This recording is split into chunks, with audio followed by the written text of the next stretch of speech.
کہ جمعے کی دوسری اذان جو ہے نا وہ خطیب کے سامنے کھڑے ہو کے نہیں دینی چاہیے، باہر دروازے پہ دینی چاہیے۔ اعلیٰ حضرت رحمت اللہ علیہ نا جبل پور چلے گئے، سفر تھا، وہاں آپ کے دو خلفاء تھے، باپ بیٹا مولانا عبدالسلام بھی خلیفہ تھے،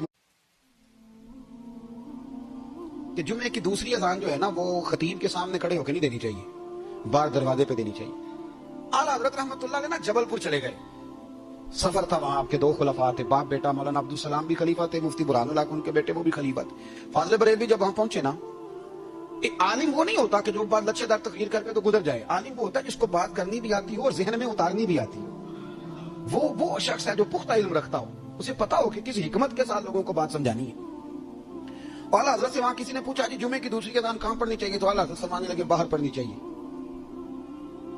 آپ نے وہ فتویٰ دے دیا، وہاں جناب لڑائی شروع ہو گئی، وہاں لوگوں نے کہہ دیا جناب ہمارے ہاں 40 سال سے ہو رہی ہے، کسی نے کہا 35 سال سے۔ اعلیٰ حضرت فرمانے لگے دین تجربے سے نہیں آتا، دین علم سے آتا ہے، یعنی 40 سال تجربہ ہو گیا تو اس کا مطلب ہے آپ عالم ہو گئے، دین کا تعلق تجربے سے و علم سے ہے۔ وہ بحث ہو گئی۔ اعلیٰ حضرت نا انگریز کی عدالت نہیں جاتے تھے، فرماتے تھے عدالت تو وہ ہوتی ہے جہاں عدل ہوتا ہے، آپ اس کو کچہری کہتے تھے، عدالت کہتی نہیں، تو کبھی گئے ہی نہیں تھے۔ انہوں نے مقدمہ کرا دیا، اعلیٰ حضرت پرچہ کٹوا دیا، جی مولانا نے فساد کرا دیا۔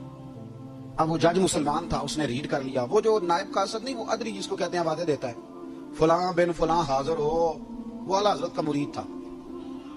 آپ نے اسے بلا کے نا تو ساری بات سمجھا دی، وہ سمجھ گیا کرنا کیا ہے۔ جب باری آئی نا اعلیٰ حضرت کی تو جج صاحب نے کیس پہلے پڑھ لیا تھا کہ یہ مسئلہ ہے، مولانا کہتے ہیں اذان بعد پڑھو، تو کچھ لوگ کہتے ہیں سامنے پڑھنی چاہیے۔